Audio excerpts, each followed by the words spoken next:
जय श्री कृष्णा। आइए सुनते हैं भाद्रपद मास में सुनी जाने वाली श्री कृष्ण लीला का 18वां अध्याय। बलराम जी द्वारा प्रलंबासुर का वध।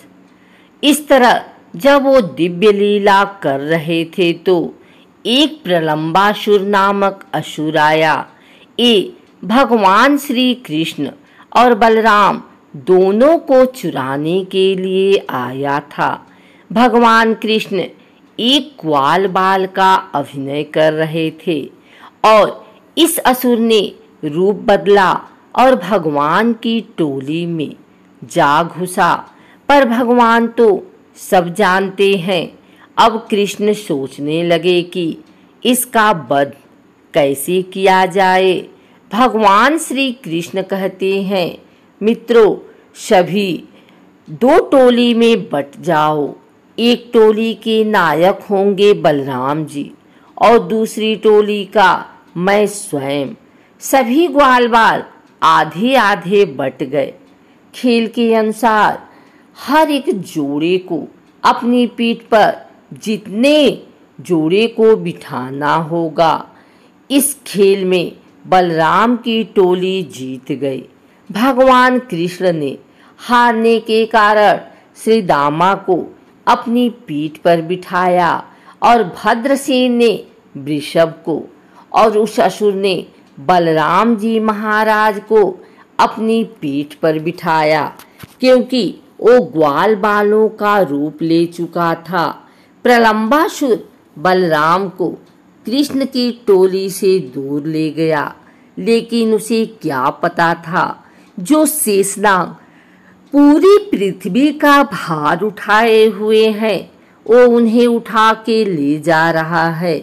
बलराम जी का भार पर्वत के समान बढ़ने लगा और वह भार असुर बलराम जी के भार से थकने लगा तो वह अपने असली रूप में आ गया।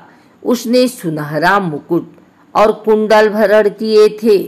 ऐसा लग रहा है मानो विद्युतमय बादल चंद्रमा को धारण किए हुए है।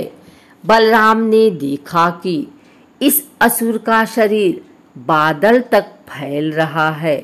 उसकी आंखें अग्नि की तरह जल रही हैं और उसके तीक्ष्ण दांत मुंह के भीतर चामर रहे हैं। बलराम हैरान हो गए। ऐसा असुर पहले कभी नहीं देखा। बलराम जी समझ गए कि ये मुझे मेरे मित्रों से काफी दूर ले आया है और मारना चाहता है।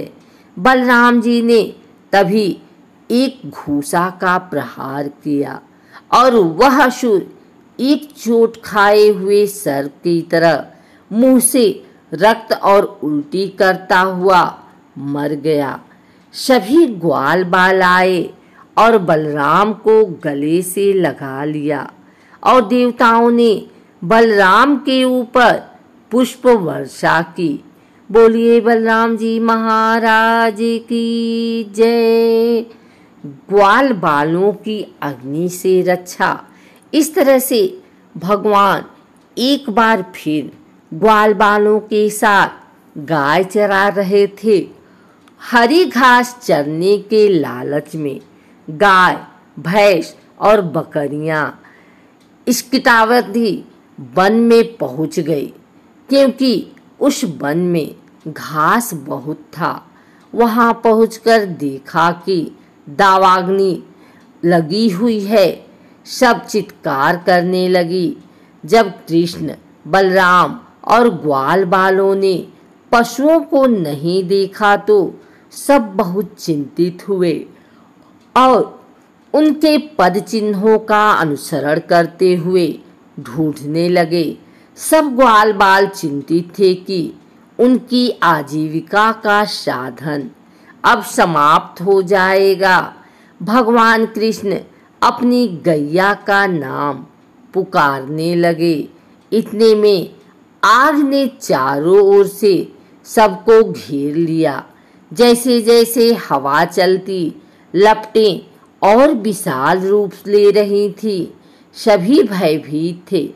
तभी कह रहे थे कि हे कृष्ण, हे बलराम, हमारी रक्षा करो।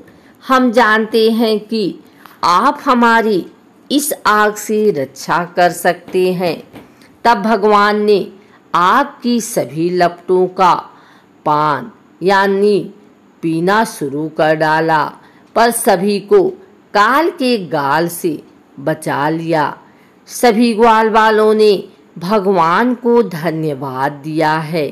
सभी ये सोचने लगे हैं कि कृष्ण कोई साधारण बालक नहीं, देवता हैं। और भगवान मंद मंद बंसी बजाते हुए वृंदावन में पधार रहे हैं और गोपियां जिनके दर्शन को लालायित रहती हैं। सुखदेव जी महाराज ने सुंदर ग्रीष्म ऋतु का वर्णन किया है। इसके बाद वर्षा ऋतु का वर्णन किया है और फिर वर्षा ऋतु की दिव्यता का अति सुंदर वर्णन किया है। वर्षा ऋतु के बाद शरद ऋतु का वर्णन सुखदेव जी महाराज ने किया है और गोपियों ने सुंदर वेणु गीत गाया है, जिसके केवल यही भाव हैं कि अगर संसार में कोई देखने योग्य है तो वो केवल भगवान श्री कृष्ण हैं। अगर आँखें भगवान को छोड़कर और किसी को देखती हैं तो वो आँखें जल जानी चाहिए। गोपियाँ एक क्षण के लिए भी परमात्मा श्री कृष्ण से दूर नहीं होना चाहती, अपनी पलकों तक को झपकने नहीं देना चाहती। गोपियाँ कह रही हैं, भगवान के अवतार लेने से चेतन और जड़ सभी उनके रूप रस को माधुर्य कर पान कर रहे हैं। एक गऊ, ये वेणु, ये नदियाँ और ये ग्वाल बाल, ये गिरिराज सभी बड़भागी हैं जिन्हें भगवान का सानिध्य प्राप्त हो रहा है। श्रीमद् भागवत में सुंदर वेणु गीत है कि उसी का यहाँ वर्णन आया है। श्री सुखदेव जी कहते हैं, परीक्षित, शरद ऋतु के कारण वह वन बड़ा सुंदर हो रहा था। जल निर्मल, तह और जलाशयों में खिले हुए कमलों की सुगंध से शंकर वायु मंद मंद चल रही थी। भगवान श्री कृष्ण ने गौओं और ग्वाल बालों के साथ उस वन में प्रवेश किया है। सुंदर सुंदर पुष्पों से परिपूर्ण हरी हरी वृक्ष पत्तियों में मतवाले भौरे स्थान स्थान पर गुनगुना रहे हैं, जिससे उस वन के सरोवर, नदियाँ और पर्वत सबके सब गूंजते रहते थे। मधुपति श्री कृष्ण ने बलराम जी और ग्वाल बालों के साथ उसके भीतर घुसकर गौओं को चराते हुए अपनी बांसुरी पर बड़ी मधुर तान छेड़ी है। उनके मिलने की आकांक्षा को जगाने वाली थी। उसे सुनकर गोपियों का हृदय प्रेम से परिपूर्ण हो गया। वे एकांत में अपनी सखियों से उनके रूप, गुण और वंशी ध्वनि के प्रभाव वर्णन करने लगी हैं। ब्रज की गोपियों ने बंसी ध्वनि का माधुर्य आपस में वर्णन करना चाहा तो अवश्य, परंतु बंसी का स्मरण होते ही उन्हें श्री कृष्ण की मधुर चेष्टाओं की प्रेमपूर्ण चितवन, भौहों के इशारे और मधुर मुस्कान आदि की याद हो आई। उनकी भगवान से मिलने की आकांक्षा और भी बढ़ गई है।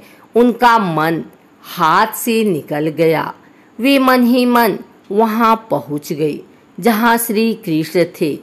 अब उनकी बारी बोले कैसे, वे उसके वर्णन में असमर्थ हो गए।